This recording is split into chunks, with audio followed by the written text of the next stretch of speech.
अस्सलाम वालेकुम, आप देख रहे हैं सेठी से सवाल। मैं हूँ सैयदा आयशा नाज, मेरे साथ मौजूद हैं नजम सेठी साहब। अस्सलाम वालेकुम। सेठ साहब, आज आप कह रहे थे कि कुछ बोर महसूस कर रहे हैं। हाँ, कोई इश्यूज़ ही कोई नहीं ख़ास यार। सब बातें की, सब सही पोजीशंस ली हर चीज़ के ऊपर, तो और बड़ी फोर्सफुली बोले। मेरा ख्याल है ही एंजॉयड हिज स्पीच। और उसमें छोटे छोटे ऐसे वक्त भी आए कि एक्सटेम्पोर भी हो गए थोड़े बहुत, और वो जो अपने फिंगर घुमाते हैं और हाथ घुमाते हैं वो भी चल रहा था। तो विद क्वाइट अ पैशन उन्होंने बात की।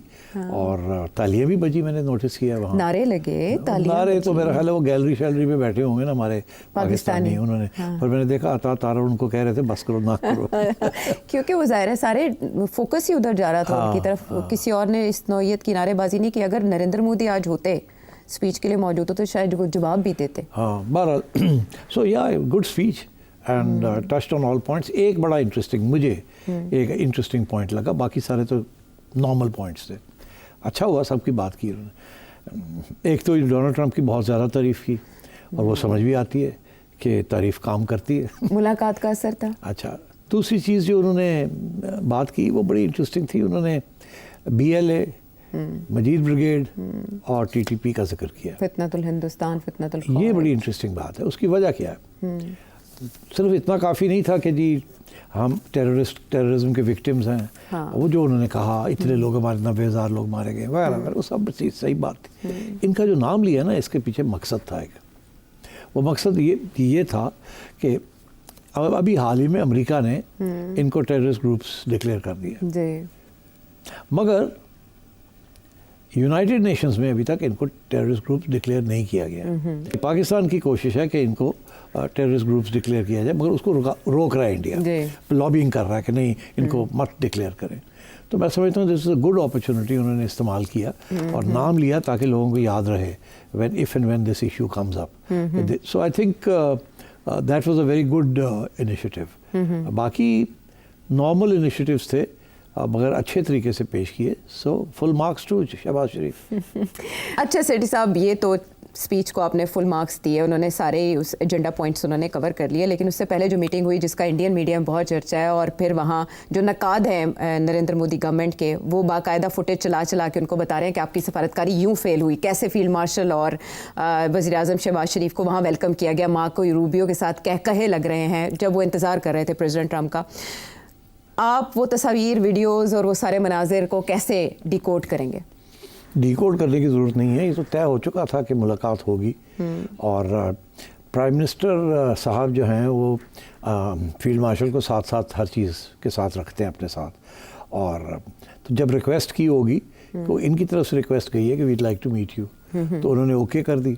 इंटरेस्टिंग बात यह है कि डोनाल्ड ट्रंप ने आज तक जब भी किसी प्राइम मिनिस्टर या हेड ऑफ स्टेट से मिलता है तो अकेला मिलता है उनसे इन द ओवल ऑफिस।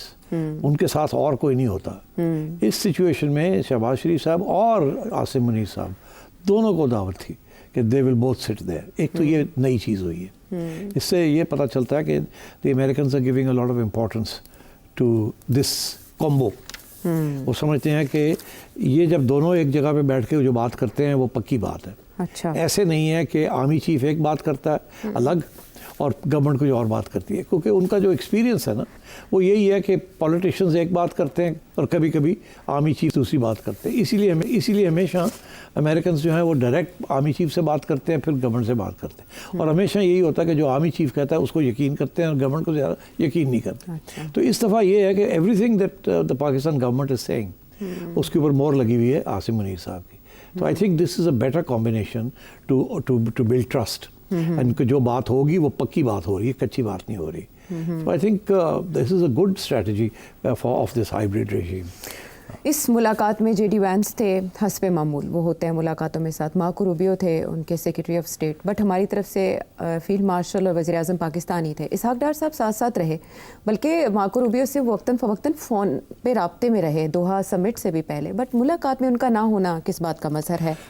मैंने अभी आपसे कहा कि ये सिर्फ आसिम मुनीर साहब का होना प्राइम मिनिस्टर के साथ बहुत बड़ी बात है। अयूब खान साहब इससे पहले हेड ऑफ स्टेट के तौर पर जब गए थे तो उनका शानदार वेलकम किया गया था। अब की बार ये जो विजिट है ये माजी से कितना मुख्तलिफ है? ना यार, वो स्टेट विजिट थी। This is not a state visit, this is a visit to the United Nations. On the sidelines, ये साइडलाइंस के ऊपर मुलाकातें हो रही है। This is not a state visit. Okay, ठीक। और इमरान खान साहब जब 2019 में यूं ही सेशन में गए थे, वो भी स्टेट मुलाकात हुई विजिट नहीं थी, थी, वो भी इसी सेशन पे गए थे और मुलाकात हुई। वो जब वापस आए उनसे पूछा गया, सवाल किया गया आपको कैसा महसूस हो रहा है, तो उन्होंने कहा ऐसा लगा जैसे मैं वर्ल्ड कप जीत कर आया हूँ। शाह महमूद कुरैशी साहब भी थे उनके हमरा। अब जब ये वापस आएंगे, इंटरेस्टिंग थिंग इज़ के सऊदी पैक्ट हो गया सऊदीया के साथ, तो कैबिनेट और पार्लियामेंट पे एतराज़ आया कि उनको एतमाद में नहीं लिया गया। अब खबर आ रही है 29 सितंबर को पार्लियामेंट सेशन होने जा रहा है। क्या उसमें ये जो वहाँ मीटिंग्स हुई हैं या बातचीत हुई है, इनको भी रखा जाएगा सामने, और वापसी पे क्या बताएंगे ये हो सकता है कि कोई special committee of parliament, defence cabinet committee of the cabinet और इस किस्म की चीज़, वहाँ कुछ और थोड़े बहुत डिटेल्स दे दिए जाएँ। मगर ना सऊदी अरेबिया ना पाकिस्तान ये नहीं दिखाना चाहेगा कि एग्जैक्ट डिटेल्स क्या हैं इस एग्रीमेंट के। इसका फ़ायदा ही इस एग्रीमेंट का इसमें है कि ज़्यादा डिटेल ना दी जाए। तो इसलिए मेरा नहीं ख्याल कि इसकी जो स्मॉल प्रिंट है, जो डिटेल्स हैं वो नहीं दिए जाएंगे। That will remain within the coffers of the top echelons. देखिए, बड़ी एक इंटरेस्टिंग चीज़ मैं सुन रहा था अभी कि डेमोक्रेसी का डेफिनेशन कोई साहब दे रहे थे, तो उन्होंने कहा कि डेमोक्रेसी इज़ नॉट कि किसी की 51% वोटिंग है और वो पार्लियामेंट के अंदर मेजॉरिटी है, और it is not even free and fair elections. वो कहता है फ्री एंड फेयर इलेक्शंस भी हों, मेजॉरिटी भी हो पार्लियामेंट में, that's not enough of democracy.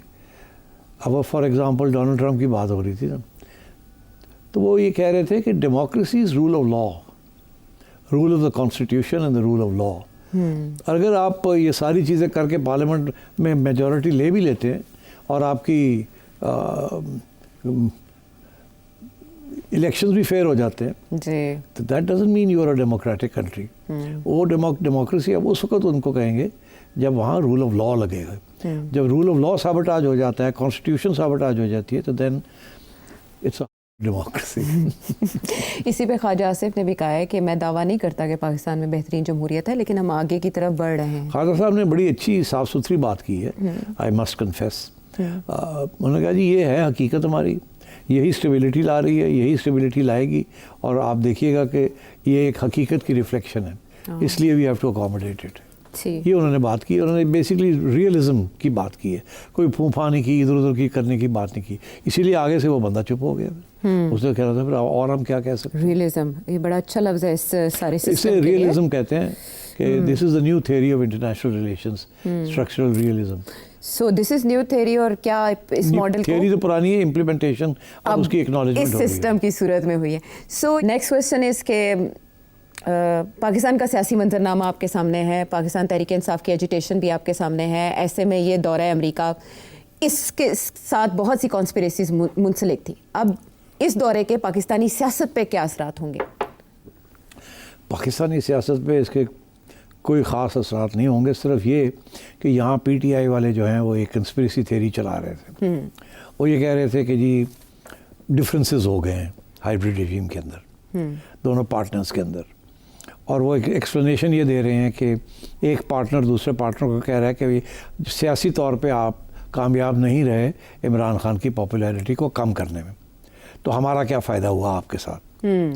ठीक, ये एक इल्ज़ाम लग रहा है, और इसकी वजह से ये अब अफवाहें शुरू हो गई हैं कि पता नहीं नवंबर में क्या होने जा रहा है, पता नहीं शायद कोई नया प्राइम मिनिस्टर ना आ जाए, जिसके अंदर फिर ये भी बात शुरू हो गई है कि जी जब ये बनी थी हुकूमत तो उस वक्त इन्होंने पार्टनर्स ने आपस के अंदर ये फैसला किया था कि पहले 2.5 साल शहबाज साहब रहेंगे, फिर बिलावल भुट्टो आ जाएगा, कोई इस किस्म की बातें भी शुरू हो गई। तो मैं ये समझता हूँ फारग हो गई सारी बातें। अच्छा, शहबाज शरीफ साहब ने डेमोन्स्ट्रेट कर दिया है कि he can deal with domestic and foreign issues, और ये जो उन्होंने, मैं समझता हूँ बहुत ज़बरदस्त रियलिस्ट कदम उठाया कि जनरल साहब को साथ साथ लेके जा रहे हैं, और जो बात होती है उस पर दोनों इत्तेफाक करते हैं, इसके साथ बहुत मैसिव ट्रस्ट बिल्ड कर रहे हैं कि what we say we mean will implement. I think Shahbaz Sharif will come back feeling very strengthened, जैसे कि जनरल साहब feels very strengthened after the war. I think Shahbaz Shah will feel very strengthened after this visit. The American president has hosted him. And you can see, देख आपको नज़र आ रहा है कि बड़ी बोनोमी है, बड़ी गपशप है, बड़ी हा हा हु है, हैंडशेक है, वो सारा कुछ है, वो खैर आपके लिए है वो सारा। और हमारी मीडिया टीम साथ गई हुई है, आपको ये सब कुछ जो दिखाया जा रहा है हमारी मीडिया टीम दिखा रही है कि जी वो मोटरकेड भी आई है और ये भी है और वो भी है, जहाज़ से उतरे। ये प्रोटोकॉल सब प्राइम मिनिस्टर्स को मिलता है, उनको रिसीव किया जाता है, उनको मोटरकेड मिलाया जाता है and so on and so fourth. But ये जो हमारे यहाँ जो दिखाया जा रहा है, ये दिस इज आवर मीडिया जो साथ गया वो दिखा रहा है। और वो इंडिया के लिए भी तो एक मैसेज दे रहा है ना, इंडिया वाले भी ऐसे करते, इंडिया वाले भी ऐसे ही करते हैं। तो वो भी आप देखें ना, जब नरेंद्र मोदी इन लोगों से मिलता था तो कैसे हा हा हा जप्पी शप्पी, ये सब मीडिया के लिए है। वो बेचारे बड़े परेशान हो जाते होंगे, उन्होंने क्यों हो गए जप्पियाँ पाते फिर। Hormonal imbalance. अच्छा, इंडिया कैसे देख रहा होगा इस मुलाकात को? इंडिया तो मैंने सुना है कि वो हर चीज़ को मैग्नीफाइंग करके देख रहे हैं। नरेंद्र मोदी की बड़ी तनकीद हो रही है वहाँ, और यही दिखाया जा रहा है कि ये देखें पाकिस्तान को किस तरीके से ट्रीट किया जा रहा है लाइक रॉयल्टी, और आपको तो बुलावा भी नहीं है, ये भी नहीं है, वो भी नहीं है। आपके हर रोज़ एक दिन पाकिस्तान की तारीफ होती है, उसके एकदम बाद एक नया ऑर्डर आ जाता है डोनाल्ड ट्रंप का कि जी अब इंडिया के ऊपर और भी टैरिफ लग गया, ये हो गया, वो हो गया। तो इंडिया में तो बड़ी अपसेट हुए हैं वो तो बहुत ज़्यादा। And I think the more your success is evident, the more India is getting upset. और इंडिया का मीडिया ने तो जंग डिक्लेयर कर दी है ना डोनाल्ड ट्रंप, और not just Donald Trump, America के ऊपर। उन्होंने कहा कि we declare war on America, और नरेंद्र मोदी चुप है, उनकी तरफ से अब कुछ हुआ भी नहीं हो रही। तो जाहिर है वो तो ये जब देखते हैं। और ये स्पीच के अंदर बड़ी इंटरेस्टिंग बात है। क्या? डोनाल्ड ट्रंप ने पहले बात की थी कि 4, रिमेंबर शुरू में जब उसने कहा था कि 4 एयरक्राफ्ट, बाद में वो 7 पे पहुंच गया, बढ़ाते बढ़ाते। हाँ, 7 पे पहुंच गया ना जी। हमने आज तक कभी नहीं कहा था 7, हम हमेशा पहले 4 कहे, फिर 5 कहे, फिर 6 पे आ गए। हाँ। हमने 7 नहीं कहा था, उससे भी 7 कहता है। इसे ब्रीफिंग भी दी गई वो नहीं, तो वो जाहिर है ना, अब डोनाल्ड ट्रंप 7 कह रहा है तो आप तो 7 ही कहना है। तो अब पता नहीं होंगे 7। I think maybe now that's our position because we now have evidence. पहले उस वक्त एविडेंस नहीं थी सैटेलाइट की, अब मिल गई है इनको। So I think this is the situation. Donald Trump की बड़ी लंबी चौड़ी तारीफ की और एक दफ़ा नहीं, ठीक ठाक तारीफ की है। एंड आई थिंक इन्हें समझ आ गई है साइकोलॉजिकली कि डोनाल्ड ट्रंप बड़े पसंद करता है जब तारीफ करें उसकी आप। तो they are doing a good job. और ये सक्सेसफुल विजिट कहा जा सकता है अभी तक। इसकी डिटेल्स तो आएंगी, वेरी सक्सेसफुल।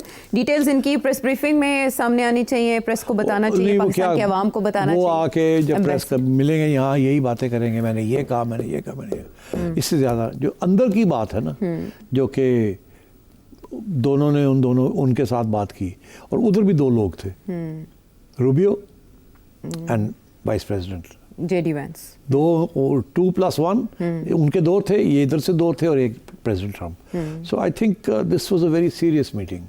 इसमें कुछ ऐसी चीज़ें भी डिस्कस हुई होंगी जो कि हो, जिसके बारे में कोई बात नहीं करेगा क्लोज डोर। उससे पहले वो सहाफ़ियों से बात करते रहे, लेकिन जब मुलाकात हुई 1 घंटा 20 मिनट क्लोज डोर हुई, और अभी तक उसकी डिटेल्स नहीं आ सकी सामने। लेकिन चले पार्लियामेंट सेशन से उसके बारे में मैंने कुछ कल के प्रोग्राम में जो आपने प्रेडिक्ट किया, हाँ, हम उसी पे कनात कर लेते हैं और देखते हैं कि वापसी पे वज़ीर आज़म पाकिस्तान क्या गुफ्तगू करते हैं, या पार्लियामेंट सेशन में क्या इसकी तफसीलात सामने आती हैं। ज़ाहिर है पाकिस्तान पीपल्स पार्टी भी जानना चाहेगी, पाकिस्तान की डिटेल्स जानना चाहेगी। और सिट साहब, भारत में परेशानी सोशल मीडिया की हद तक तो हमने बहुत ज़्यादा ऑब्ज़र्व की। अब बीजेपी सरकार को इससे कितना फ़िक्र लाहक हो रहा है, इसका तो आप हमें बताएंगे कि लद्दाख में जेनजी के जो प्रोटेस्ट शुरू हैं, जिसमें 4 हलाकतें अभी तक रिपोर्ट हुई हैं, और कुछ फ़ौज भी वहाँ तैनात कर दी गई है, उनके भी एहलकार ज़ख्मी हुए हैं।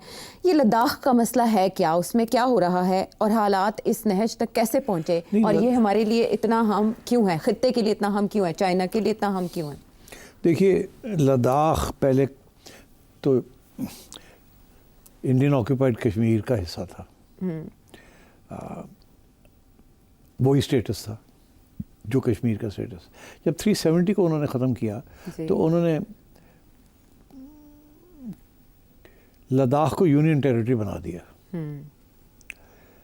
लेकिन लद्दाख का शुरू में ये ख्याल था लोगों का कि यूनियन टेरिटरी से हमें बहुत कुछ मिल जाएगा, because will come directly under new Delhi, और यहाँ पैसे वैसे इन्वेस्ट होंगे, सब कुछ डेवलपमेंट होगी, जो कि वादा किया था उस वक्त कि यूनियन टेरिटरी इसलिए बनाया हम, आपको स्टेटहुड नहीं दी, आपको अलग ऑटोनमस रीजन की स्टेटहुड नहीं दी। तो मगर वो प्रॉमिस फुलफिल नहीं हुई। अब उनको तो कुछ भी नहीं मिला। और जो थोड़ी बहुत लोकल गवर्नमेंट का उनका हक थे वो भी छीन लिए गए by giving it union territory status. तो अब आई थिंक ये प्रोटेस्ट चल रही है उस वक्त से कि आपने जो वादा किया था वो दें, नहीं तो we want our status back. Kashmir में भी ये चीज़ चल रही है ना, we want our status back. तो अब इसके ऊपर अब वो हंगर स्ट्राइक्स भी होनी शुरू हो गई हैं। और 5 साल में तो पता है आपको, एक वो जेन जी सारी दुनिया देख रही है जेन जी क्या कर रही है। तो इसे अंग्रेजी में कहते हैं डेमोन्स्ट्रेशन इफेक्ट। एक जगह पे कोई चीज़ होती है, दूसरी जगह पे वो लोग देख लेते हैं और फिर तैयारी वहाँ भी हो जाती है इस चीज़ करने की। जिस भी कोई चीज़ कहीं कामयाब होती है वो फिर और लोग भी उसको देख लेते हैं। पुराने ज़माने में तो पता ही नहीं चलता था दुनिया में क्या हो रहा है। अब तो 1 सेकंड के अंदर पता चल जाता है कि इटली के अंदर राइट्स हो रहे हैं on the question of recognition of Palestine, because Italy अभी कर नहीं रहा है, उसकी prime minister is under lot of pressure. France के अंदर जब डेमोन्स्ट्रेशन, ब्रिटेन के अंदर इसीलिए अंडर पब्लिक प्रेशर उन्होंने पैलेस्टाइन को रिकग्नाइज किया। ऑल ओवर ये हो रही है ये बात। तो अब इंटरनेट ने दुनिया ऐसी इतनी सी कर दी है। आई थिंक इन्होंने भी ये देखा है कि प्रोटेस्ट्स बांग्लादेश में हो गए जी, नेपाल में हो गए हैं, तो बेरोजगारी है, कोई डेवलपमेंट नहीं हुई, स्टेटस ले लिया गया है, सब नेशनलिज्म है जी। और सो आई थिंक ये इस किस्म की स्पॉन्टेनियस चीज़ थी। इसका जो लीडर था वो बड़ा Gandhiist, he is a peacenik, Sonam Wangchuk ji, Wangchuk. वो जो है वो उनकी तरफ से कुछ 1-2 बयान ऐसे आए हैं जिसकी वजह से उनको गिरफ्तार कर लिया गया अब, कि वो समझते हैं कि he has provoked this violence. वो ही इज़ सेइंग कि मैंने नहीं प्रोवोक किया वायलेंस, मैं तो अभी भी कह रहा हूँ पीसफुल प्रोटेस्ट जी। मगर अब वहाँ सिचुएशन हो गई है जहाँ पुलिस को कॉल करना पड़ा। Police is answering to New Delhi, not to the local. यही is part of the problem कि वो यूनियन टेरिटरी में। सो आई थिंक ये डेमोन्स्ट्रेशंस हो रही हैं। न्यू दिल्ली को अब इनसे बात करनी पड़ेगी कि जो वादा इनसे किया था या तो उसको पूरा किया जाए, या ये है कि कुछ 370 के जो इश्यूज़ हैं, जो कश्मीर में भी इशू बना हुआ है, यहाँ भी बना हुआ है, ये एरिया बड़ा सेंसिटिव है। ये चाइना के साथ है और चाइना इसके जो ऊपर वाला एरिया है उसको क्लेम भी करता है, अरुणाचल प्रदेश। तो मैं समझता हूँ कि किसी न किसी स्टेज पे इंडिया को कॉम्प्रोमाइज़ यहाँ करनी पड़ेगी। अदरवाइज जो ख़तरा है कि China can take advantage of this, but मेरा नहीं ख्याल China will take advantage. But इल्ज़ाम तो लगेगा, अभी भी लग रहा है आशा, कि जी चाइनीज़ इसके पीछे हैं। शुक्र ये नहीं कह रहे पाकिस्तान पीछे है, मगर चाइनीज़ का तो नाम आना शुरू हो गया। हालांकि that's not true. Doctor Yunus की तस्वीर के साथ वांगचुक की तस्वीर लगा के तो नेशनलिस्ट लगे हुए हैं social media. So I don't think that's true. But what is the problem? Modi सरकार को क्या आर है कि वो 2019 से मोदी सरकार को ये है कि हमने जो फैसले किए हैं रिवर्स नहीं करने हमने। अब कर दिया ना कि यूनियन टेरिटरी बना दिया, तो अब इसको वापस नहीं करेंगे। We will not give them any more freedom.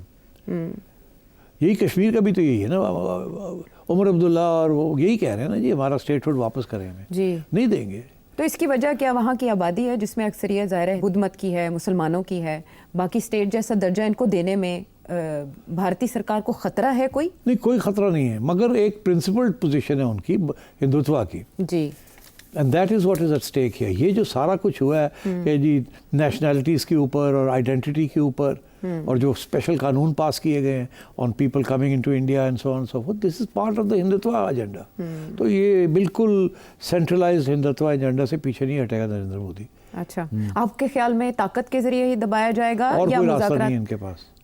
और क्या इसमें स्नोबॉल इफेक्ट हो सकता है इंडिया के अंदर, जैसे उत्तराखंड में भी मुजाहरे हुए, प्रोटेस्ट हुए?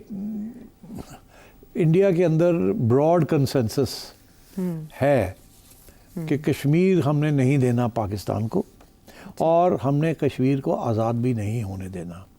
ये इंडिया के अंदर एक कंसेंसस है, ये कंसेंसस उन्होंने बनाया हुआ है। जैसे हमारे यहाँ एक कंसेंसस है कि कश्मीर बनेगा पाकिस्तान, ठीक।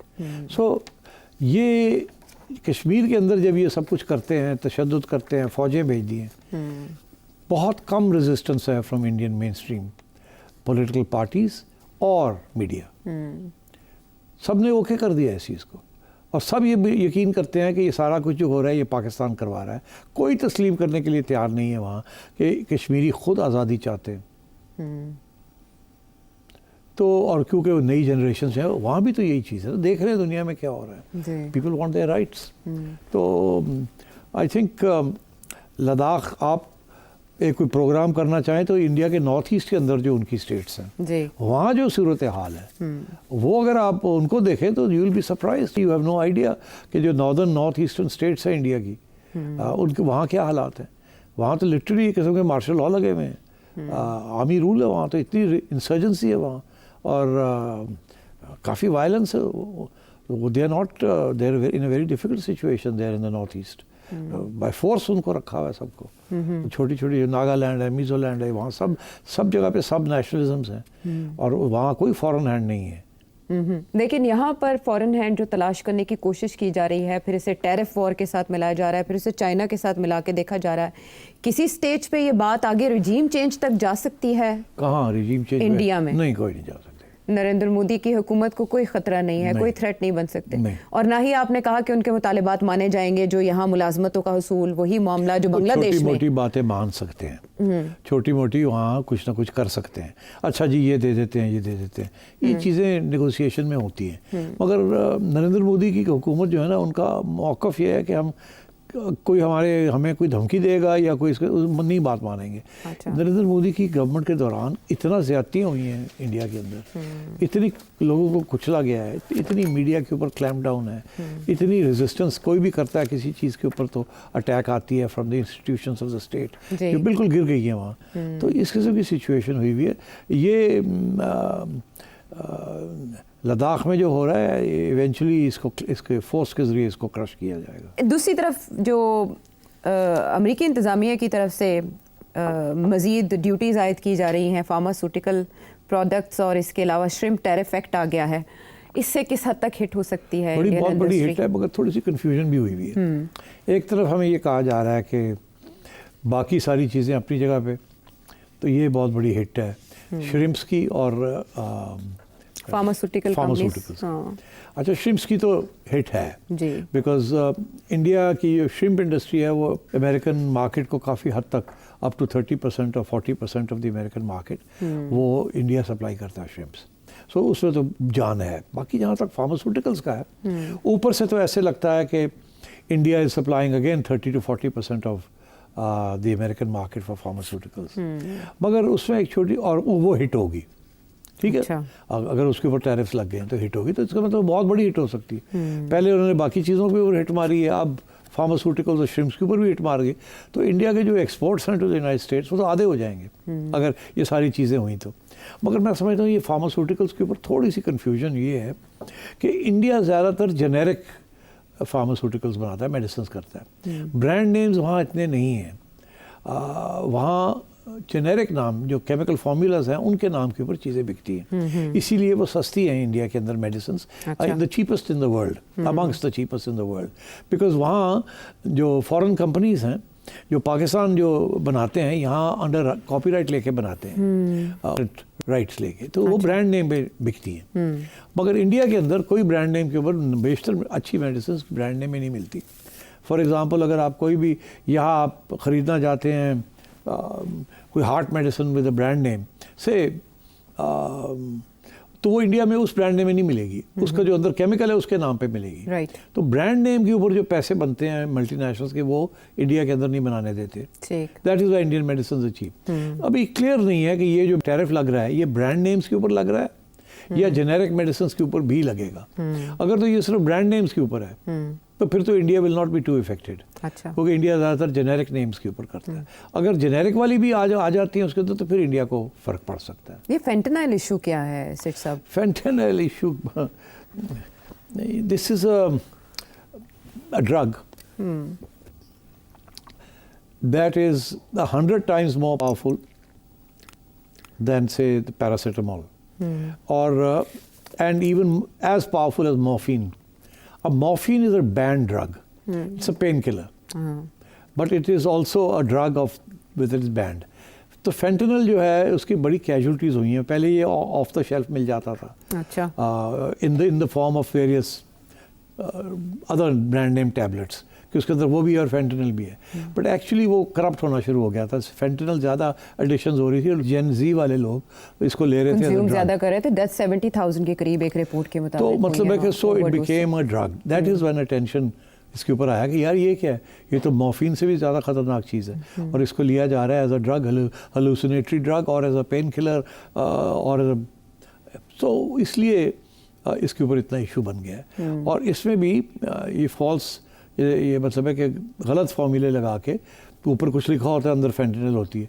ये कनाडा से भी स्मगल हो रही थी, मेक्सिको से भी हो रही है और जगह से भी आ रहा है, इंडिया से भी कहा जा रहा है, कुछ ताजरों पे बाकायदा। इसलिए this has been a big thing with the American administration. तो बहुत सी ऐसी चीज़ें, बहुत से ऐसे मेडिसिन लेवल्स के हैं ऊपर जिस बड़ी पे- टफ लाइंस हैं इन अमेरिका एंड इन हाँ, और ये जो नए टैरिफ्स लग रहे हैं इनका निफाज 1 अक्टूबर से होने जा रहा है। अगरचे जयशंकर साहब साइड लाइन्स पे UNGA सेशन के साइड लाइन्स पे मुलाकातें कर रहे हैं, मार्को रूबियो से उनके साथ उनकी मुलाकात हुई।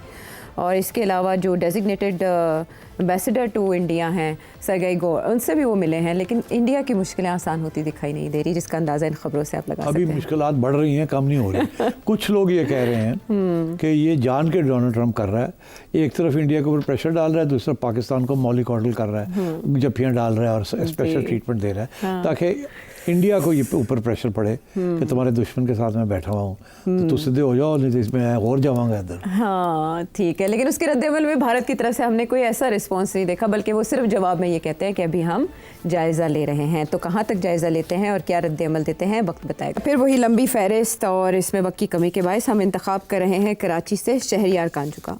ये बताएं, अभी रिसेंटली पाकिस्तान अमेरिका के टाइज इम्प्रूव हुए हैं, इज़ इट पॉसिबल कि पाकिस्तान अमेरिका से कोई एग्जाम्पशन ले on the Iran Pakistan gas pipeline?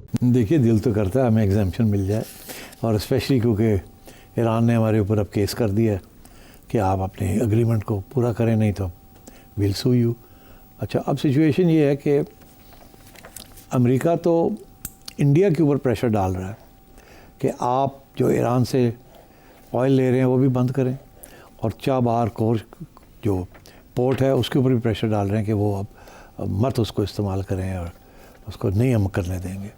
तो एक तरफ तो इंडिया के तल्लुकात ईरान के साथ टेंस होते हो रहे हैं बिकॉज ऑफ अमेरिका, दूसरी तरफ America is putting a lot of pressure on India.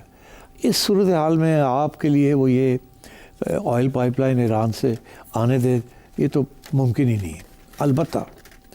और आप अगर इस वक्त ये बात करेंगे भी तो आपको स्नब किया जाएगा, आपको पूरा लेक्चर मिलेगा कि कमाल है, हम तो ये कर रहे हैं और आप ये माली पैदा नहीं होता। बट आई थिंक ये इंटरेस्टिंग कि आपने ये सवाल किया है। मेरा ख्याल है कि पाकिस्तान को, अब मैं छोटी सी अपनी एडवाइस दे देता हूँ कि ये इशू को रेज़ करना चाहिए।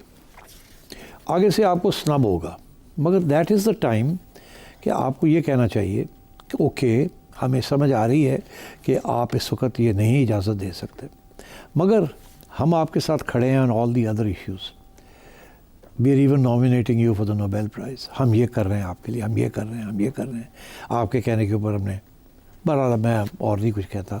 तो ये कहना चाहिए कि जब पैलेस्टाइन के अंदर मामला तय हो जाएगा, ईरान के साथ कोई समझौता हो जाएगा ऑन द न्यूक्लियर इशू, कोई नई डील हो जाएगी, तो फिर if you don't mind give us this commitment कि उस वक्त आप ये जो वेवर है वो हमें मिल जाएगा। जैसे पहले आपने इंडिया को ये वेवर दिया हुआ था, India could import oil from Iran, जैसे China was importing oil from Iran. अब आपने हमारे ऊपर रोक दिया, मगर इंडिया को आपने नहीं रोका था। तो क्या पॉसिबल है कि we have now supported you in everything and we will continue to support you? So when the time is ripe, तो उस वक्त can you then allow us to build this pipeline because it is critical for us? I think now is the time to extract a commitment from America for when this waiver can be given, rather than leaving this issue as it is. अभी आप rays करें, आपको वो आगे से snub करेंगे, आपको lecture मिलेगा, आप सुन के कहें बिल्कुल ठीक है, हम आपकी बात समझ रहे हैं, मगर गोइंग फॉरवर्ड इन हालात के अंदर will you consider giving us a waiver at that time because it's so critical for our existence, cheap oil and so on? So I think it's a good thing to put this on record और फिर उसके ऊपर कोई commitment ले लें आपसे for the future. Shahryar कांजू साहब, बहुत शुक्रिया। आपके सवाल के जवाब में ये तजवीज़ सामने आई जो पाकिस्तान के काम आ सकती है।